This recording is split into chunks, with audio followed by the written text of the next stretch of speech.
بسم اللہ الرحمن الرحیم۔ ناظرین، آپ دیکھ رہے ہیں زین مدنی اسلامی چینل اور میں ہوں آپ کا میزبان محمد زین مدنی۔ ناظرین، آج میں ایک نئی ویڈیو کے ساتھ آپ کی خدمت میں حاضر ہوا ہوں۔ اس ویڈیو میں جو جڑاوالا میں 2 عالم اہل حدیثوں کے قتل کیے گئے ان کی تفصیل بتاؤں گا، اور آخر پہ میں وزیر اعظم پاکستان سے اپیل بھی کروں گا کہ وہ ان کے خلاف سخت ایکشن لیں۔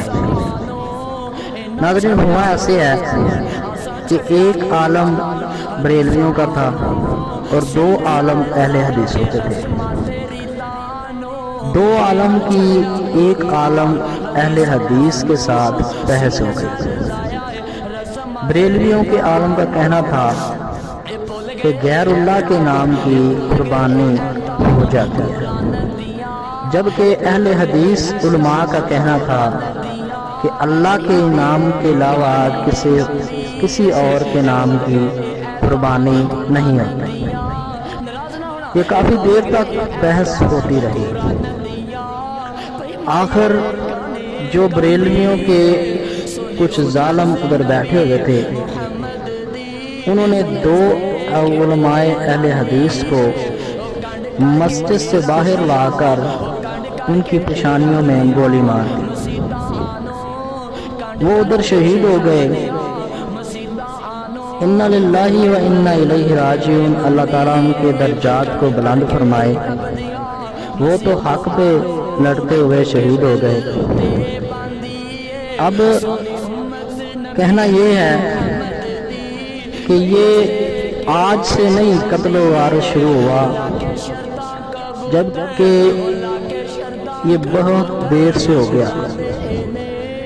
ہمارے خلاف ہر بندہ چل رہا ہے۔ مولانا حبیب الرحمن یزدانی، علامہ احسان ظہیر، مولانا حبیب الرحمن یزدانی کا بیٹا اور بہت سے علماء اہل حدیث کو شہید کیا گیا۔ جو بندہ حق بھی ہوتا ہے اس کے خلاف بھی بہت عوام ہوتی ہے۔ اس لیے میں نے یہ ویڈیو بنائی ہے کہ آپ تک یہ تفصیل پہنچ سکے کہ انہوں نے 2 علماء اہل حدیث کو کیوں قتل کیا۔ ناظرین،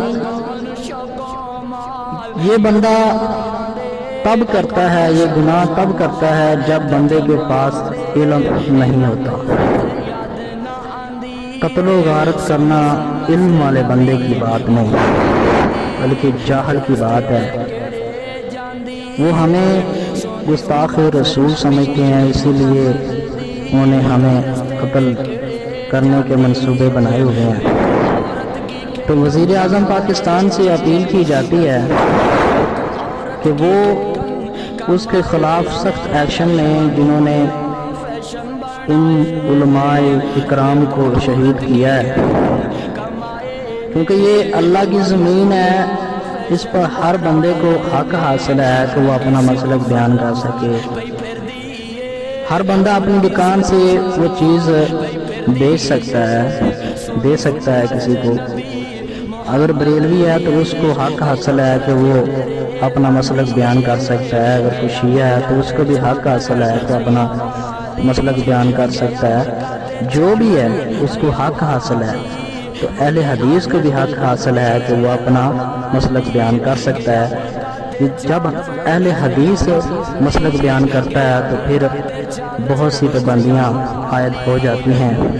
اسی لیے اپیل کی جاتی ہے کہ وہ ان کے خلاف سخت ایکشن لیں۔ وہ بلا وجہ مارے گئے ہیں، وہ دین بیان کرتے ہوئے مارے گئے ہیں، ان کے خلاف سخت ایکشن لیں۔ السلام علیکم ورحمۃ اللہ۔